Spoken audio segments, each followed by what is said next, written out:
Welcome to Nashima News with me, Rizwan Asad. Finance Minister Nirmala Sitaraman presented the Union Budget for 21-22. I am giving you the highlights of the budget. Rupees 1.97 trillion committed for manufacture sector for over 5 years. She also announced rupees 25,000 crores road projects in West Bengal, 65,000 crores for roads and highway projects in Kerala, and 3,400 crores for Assam. These three states are going for election shortly. 35,000 crores for COVID-19 vaccines. Lokpal gets nearly 40 crores in the budget. Assets reconstruction and management company to be set up for stressed assets of banks. FDI in insurance increased to 74% from 49%. New agri-infra development ceased to be applicable from February 2, 2021. The FM also announced a transport system for deregulating common carrier capacity in gas pipeline to boost the gas-based economy. The government also proposed further to recapitalize of the state-owned banks and marks rupees 20,000 crores for the banks. Free cooking gas, LPG schemes, Ujjwala to be extended to 1 crore more beneficiaries.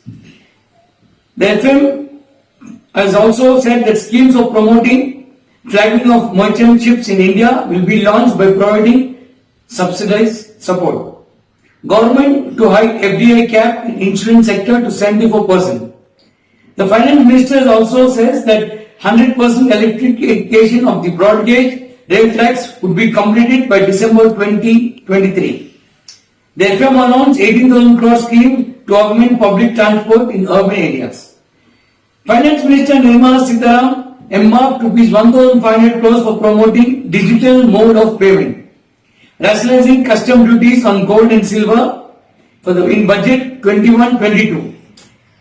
Agri-infra cess of 2.5 imposed on gold, silver and drawbacks, 35% on apples, 5% on specific fertilizers, 1.5 on coal, lignite and exemption on duty on steel scrap up to March 2022. Custom duty on capital cut to 2.5%. Agri-infra cess of 2.5 litres on petrol and rupees 4 litre on diesel. For startups, tax holidays have been announced and capital gain exemption has been extended till March 31st, 2022. Rupees 3,726 crores has been allotted for the forthcoming census. Direct taxes, Vivad Se Vishwas scheme, last date of filing extended to 28 February 2021. Citizens of the age of 75 years and above who have one pension and interest income need not file income tax return. That's a good news. Reopening of assessment to reduce to 3 years from 6 years only when evidence of concealment of income of rupees 50 lakhs or more. Reopening can be made up to 10 years and only with approval of PRCCIT. Reducing litigation for smaller taxpayers, constitution of faceless dispute resolution panel for people with total income up to 50 lakhs and disputed income of rupees 10 lakhs. Income tax applicant tribunal to become faceless. Only electronic communication will be done henceforth. Relaxation to NRIs, rules to remove hardships of double taxation, tax audit limit to be increased to 10 crores from 5 crores for those having less than 5% cash transaction. Dividend tax. Dividend will be exempted for TDS, advance tax liability, and dividend income will arise only after declaration of payment of dividend. For foreign investors, lower treaty rate benefit will be given. Affordable housing is also there. Additional interest is also rupees 1.5 lakhs to be extended for loans taken till 31st March 2022. Affordable housing projects tax holidays has been extended to 31st March 2022. Tax holiday for capital gains for aircraft leasing companies and tax exemption to lease period to foreign persons. Pre-filing of returns, details of capital gains, dividend income and interest income will be pre-filled in the returns. Leave to trust charitables, trust running hospitals and education institutions, relief increased from 1 crore to 5 crores. Employee contribution not paid by employer will not be allowed as deduction. Tax holidays for startup has been extended to 31st March 2022. Capital gains exemption and investment in startup has also been extended to 31st March 2022. Meanwhile, Prime Minister Narendra Modi has hailed the budget and has said the budget has vision of Atma Nirbhar Bharat villages and farmer are his heart. And Congress leader Rahul Gandhi has said the government handing over all the assets to crony capitalists. Meanwhile, Chief Minister of Karnataka, Yediyurappa, has hailed the budget and is called it a catalyst and a speed booster that can revive the sluggish economy. We have brought you these highlights, whatever highlights was there till 3:30. For more highlights, we'll be getting more videos tomorrow. Till then, keep watching Nashiman News. Okay. Union budget for 2021-22 presented today in the Parliament by Union Finance Minister Nirmala Sitharaman has come as a catalyst then can revive the sluggish economy. I strongly believe the budget will act as a speedy booster to the economy which has badly hit due to COVID-19 pandemic. It's impossible to expect a better budget amidst the pandemic. Despite that, this is the pro-poor and pro-middle class budget. Union Finance Minister has announced necessary strategies for economic revival as well as containment of the pandemic. It is welcome measure that the vaccination drive against COVID-19 has been allocated rupees 35,000 crores and the Finance Minister assured that more funds will be provided in case of necessity.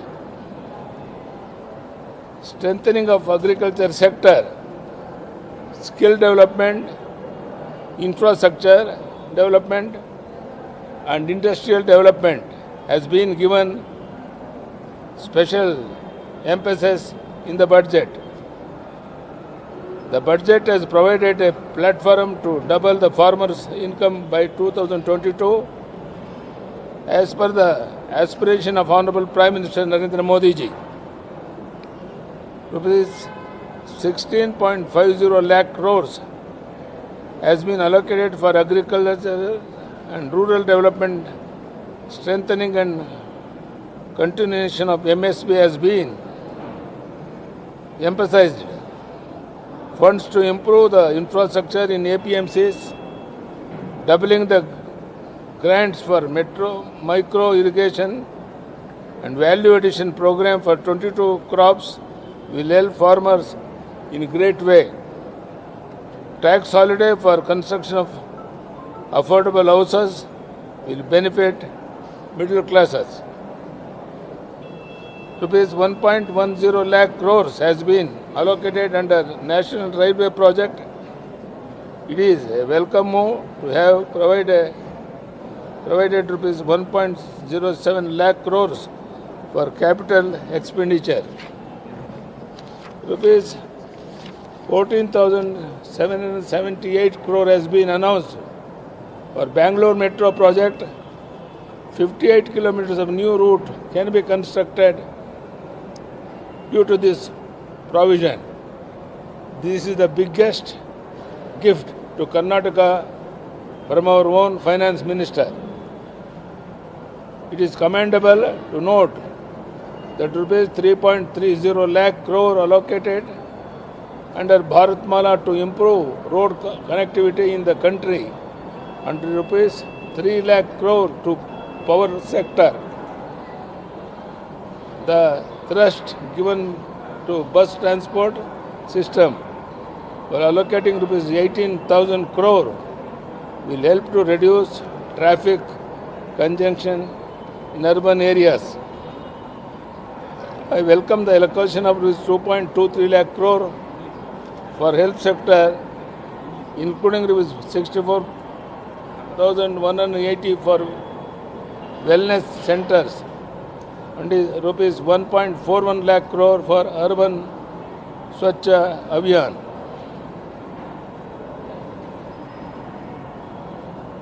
Chalking out programs for 13 sectors to realize Honorable Prime Minister's dream of Atmanirbhar Bharat is a welcome step. This will go a long way to build self-reliant. Rupees 80,000 crore for urban Jal Jeevan mission to provide urban drinking water supply. Rupees 3,000 crore for skill development. Rupees 50,000 crore for research over next 5 years and other such programs reflects of the priority Honorable Prime Minister has given to the overall development of the country. Announcing mission Poshan 2.0 to fight against malnutrition is a very timely move. Exemption of filing income tax return to senior citizens above 75 years is also an appreciable measure. On the whole, the Union Budget 2021-22 has the potential to be a catalyst to revive economy and to implement development program. I wholeheartedly welcome this budget. ಕೇಂದ್ರದ ವಿತ್ತ ಸಚಿವೆ ಶ್ರೀಮತಿ ನಿರ್ಮಲಾ ಸೀತಾರಾಮನ್ ಅವರು ಇಂದು ಮಂಡಿಸಿದ 2021-22 ಕೇಂದ್ರ budget ಬಸವಳಿದಿರುವ ಭಾರತೀಯ ಅರ್ಥವ್ಯವಸ್ಥೆಯ ಪುನಶ್ಚೇತನಕ್ಕೆ ಸಂಜೀವನಿಯಾಗಿದೆ. COVID-19 ಸಾಂಕ್ರಾಮಿಕದ ಪರಿಣಾಮವಾಗಿ ಸ್ಥಗಿತಗೊಂಡು ಅರ್ಥವ್ಯವಸ್ಥೆ ಮತ್ತು ಪುಟದೇಳಲು ಈ ಬಜೆಟ್ ವೇಗವರ್ಧಕವಾಗಿ ಕೆಲಸ ಮಾಡಲಿದೆ ಎಂಬುದು ನನ್ನ ಬಲವಾದ ನಂಬಿಕೆ. ಸಾಂಕ್ರಾಮಿಕದ ಸಂಕಷ್ಟದ ನಡುವೆ ಇದಕ್ಕಿಂತ ಉತ್ತಮ ಬಜೆಟ್ ನಿರೀಕ್ಷಿಸುವುದು ಅಸಾಧ್ಯ.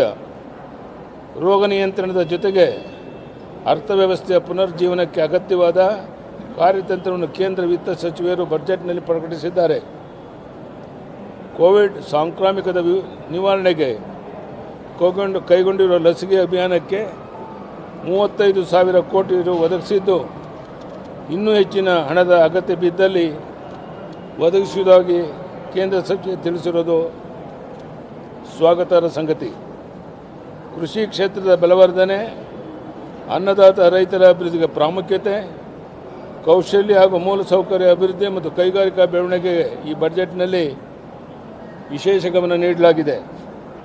ಪ್ರಧಾನಿ ನರೇಂದ್ರ ಮೋದಿಯವರ ಕನಸಿನಂತೆ 2022ರ ಒಳಗಾಗಿ ರೈತರ ಆದಾಯ ದ್ವಿಗುಣಗೊಳಿಸಲು ಈ ಬಜೆಟ್ ಭೂಮಿಕೆ ಒದಗಿಸಿದೆ. ಕೃಷಿ ಹಾಗೂ ಗ್ರಾಮೀಣ ಅಭಿವೃದ್ಧಿಗೆ 16.50 ಲಕ್ಷ ಕೋಟಿ ನಿಗದಿ ಮಾಡಲಾಗಿದೆ. ಎಪಿಎಂಸಿ ಹಾಗೂ ಎಂಎಸ್ಪಿ ವ್ಯವಸ್ಥೆ ಮುಂದುವರಿಕೆ ಮತ್ತು ಬಲವರ್ಧನೆಗೆ ಒತ್ತು ನೀಡಲಾಗಿದೆ. ಕೃಷಿ ಮಾರುಕಟ್ಟೆಗೆ ಮೂಲಭೂತ ಸೌಕರ್ಯಗಳಿಗಾಗಿ ನಿಧಿ, ಸೂಕ್ತ ನೀರಾವರಿ ಯೋಜನೆ ಅನುದಾನವನ್ನು 2 ಪಟ್ಟು ಮಾಡಿದ್ದು ಮತ್ತು 22 ಬೆಳೆಗಳಿಗೆ ಮೌಲ್ಯವರ್ಧನೆ ಯೋಜನೆ ಘೋಷಿಸಿದ್ದು ರೈತರಿಗೆ ಸಾಕಷ್ಟು ನೆರವಾಗಲಿದೆ. ಮಿತ ವೆಚ್ಚದ ಮನೆಗಳ ನಿರ್ಮಾಣ ಮಾಡುವವರಿಗೆ ತೆರಿಗೆ ರಜೆ ನೀಡಿರುವಂಥದ್ದು ಸ್ವಾಗತಾರ್ಹ. ರಾಷ್ಟ್ರೀಯ ರೈಲ್ವೆ ಯೋಜನೆಯಡಿ 1.10 ಲಕ್ಷ ಕೋಟಿ ಒದಗಿಸಿದ್ದು, ಇದರಲ್ಲಿ ಬಂಡವಾಳ ವೆಚ್ಚಕ್ಕೆ 1.07 ಲಕ್ಷ ಕೋಟಿ ಒದಗಿಸಿರುವಂಥದ್ದು ಸ್ವಾಗತಾರ್ಹ. ಬೆಂಗಳೂರು ಮೆಟ್ರೋ ಯೋಜನೆಗೆ 14,778 ಕೋಟಿ ಪ್ರಕಟಿಸಲಾಗಿದೆ. ಇದರಿಂದ 58 ಕಿಲೋಮೀಟರ್ ಹೊಸ ಮಾರ್ಗ ನಿರ್ಮಿಸಲು ಸಾಧ್ಯ. ಇದು ಕರ್ನಾಟಕಕ್ಕೆ ನಮ್ಮವರೇ ಆದ ಅರ್ಥ ಸಚಿವರು ನೀಡಿರುವಂಥ ಕೊಡುಗೆ ಅಂತ ನಾನು ಭಾವಿಸಿದ್ದೇನೆ. ರಾಷ್ಟ್ರದ ರಸ್ತೆ ಸಂಪರ್ಕ ಜಾಲ ಸುಧಾರಿಸಲು ಭಾರತಮಾಲಾ ಯೋಜನೆಯಡಿ 3.30 ಲಕ್ಷ ಕೋಟಿ ರು ಹಾಗೂ ವಿದ್ಯುತ್ ವಲಯಕ್ಕೆ 3 ಲಕ್ಷ ಕೋಟಿ ರು ಒದಗಿಸಿರುವಂಥದ್ದು ಪ್ರಶಂಸನೀಯ. ಸಾರ್ವಜನಿಕ ಬಸ್ ಸಾರಿಗೆ ವ್ಯವಸ್ಥೆಗೆ 18,000 ಕೋಟಿ ರುಗಳನ್ನು ಮೀಸಲಿಟ್ಟಿರುವಂಥದ್ದು ನಗರ ಪ್ರದೇಶದಲ್ಲಿ ಸಂಚಾರ ದಟ್ಟಣೆ ಕಡಿತಗೊಳ್ಳಲು ಸಹಕಾರಿಯಾಗಿದೆ. ಆರೋಗ್ಯ ಕ್ಷೇಮ ಕೇಂದ್ರಗಳಿಗೆ 64,180 ಕೋಟಿ ಸೇರಿದಂತೆ ಆರೋಗ್ಯ ವಲಯಕ್ಕೆ 2.23 ಲಕ್ಷ ಕೋಟಿ ರುಗಳ ಮತ್ತು ನಗರ ಸ್ವಚ್ಛ ಅಭಿಯಾನಕ್ಕೆ 1.41 ಲಕ್ಷ ಕೋಟಿ ರು ಅನುದಾನ ಒದಗಿಸಿರುವಂಥದ್ದನ್ನು ನಾನು ಸ್ವಾಗತಿಸುತ್ತೇನೆ. ಪ್ರಧಾನಿಯವರ ಕನಸಿನ ಆತ್ಮನಿರ್ಭರ ಭಾರತ ನನಸಾಗಿರುವ ದೆಸೆಯಲ್ಲಿ 13 ವಲಯಗಳಲ್ಲಿ ವಿಶೇಷ ಕಾರ್ಯಕ್ರಮ ರೂಪಿಸಿರುವಂಥದ್ದು ಮೆಚ್ಚುವಂಥದ್ದು. ಸ್ವಾವಲಂಬಿ ಭಾರತ ನಿರ್ಮಿಸುವ ದೆಸೆಯಲ್ಲಿ ಆತ್ಮನಿರ್ಭರ ಭಾರತ ಯೋಜನೆ ಒತ್ತಾಸೆಯಾಗಿದೆ. ನಗರ ಪ್ರದೇಶಗಳ ಕುಡಿಯುವ ನೀರು ಸೌಲಭ್ಯಕ್ಕೆ 87,000 ಕೋಟಿ ರು ವೆಚ್ಚದ ನಗರ ಜಲ ಜೀವನ್ ಮಿಷನ್, ಕೌಶಲ್ಯ ಅಭಿವೃದ್ಧಿಗೆ 3,000 ಕೋಟಿ ರು, ಸಂಶೋಧನಾ ಕ್ಷೇತ್ರಕ್ಕೆ 5 ವರ್ಷದಲ್ಲಿ 50,000 ವೆಚ್ಚ, ಶಿಕ್ಷಣ ಕ್ಷೇತ್ರದಲ್ಲಿ ಪರಿಶಿಷ್ಟ ವಿದ್ಯಾರ್ಥಿಗಳ ಸ್ಕಾಲರ್ಶಿಪ್ ಮೊತ್ತ 32,000 ಕೋಟಿ ರುಗಳಿಗೆ ಹೆಚ್ಚಳ ಇತ್ಯಾದಿ ಯೋಜನೆಗಳು ಪ್ರಧಾನಿ ನರೇಂದ್ರ ಮೋದಿಜಿಯವರ ನೇತೃತ್ವದ ಕೇಂದ್ರ ಸರ್ಕಾರ ದೇಶದ ಬೆಳವಣಿಗೆಗೆ ನೀಡಿರುವ ಆದ್ಯತೆಯ ದ್ಯೋತಕವಾಗಿದೆ. ಅಪೌಷ್ಟಿಕತೆ ವಿರುದ್ಧ ಹೋರಾಡಲು ಮಿಷನ್ ಪೋಷಣ್ 2.0 ಯೋಜನೆ ರೂಪಿಸಿರುವಂಥದ್ದು ಸಕಾಲಿಕವಾಗಿದೆ. 75 ವರ್ಷ ಮೀರಿದ ಹಿರಿಯ ನಾಗರಿಕರಿಗೆ ಆದಾಯ ತೆರಿಗೆ ರಿಟರ್ನ್ಸ್ ಫೈಲ್ ಮಾಡುವುದರಿಂದ ರಿಯಾಯಿತಿ ನೀಡಿರುವಂಥದ್ದು ಶ್ಲಾಘನೀಯ. ಒಟ್ಟಿನಲ್ಲಿ 2021-22ನೇ ಸಾಲಿನ ಕೇಂದ್ರ ಬಜೆಟ್ ಅರ್ಥವ್ಯವಸ್ಥೆಯ ಪುನಶ್ಚೇತನದೊಂದಿಗೆ ಅಭಿವೃದ್ಧಿ ಯೋಜನೆಗಳ ಅನುಷ್ಠಾನಕ್ಕೆ ವೇಗವರ್ಧಕವಾಗಿ ಕಾರ್ಯನಿರ್ವಹಿಸುವ ಸಾಮರ್ಥ್ಯ ಪ್ರದರ್ಶಿಸಿದೆ. ಇದನ್ನು ಮನಪೂರ್ವಕವಾಗಿ ಸ್ವಾಗತಿಸುತ್ತೇನೆ. ಪ್ರಧಾನಿ ನರೇಂದ್ರ ಮೋದಿಜಿಯವರಿಗೆ ಹಾಗೂ ಹಣಕಾಸಿನ ಸಚಿವೆ ನಿರ್ಮಲಾ ಸೀತಾರಾಮನ್ ಅವರಿಗೆ ಕನ್ನಡ ನಾಡಿನ ಜನರ ಪರವಾಗಿ ಅಭಿನಂದನೆಯನ್ನು ಸಲ್ಲಿಸ್ತಾ ಇದ್ದೇನೆ.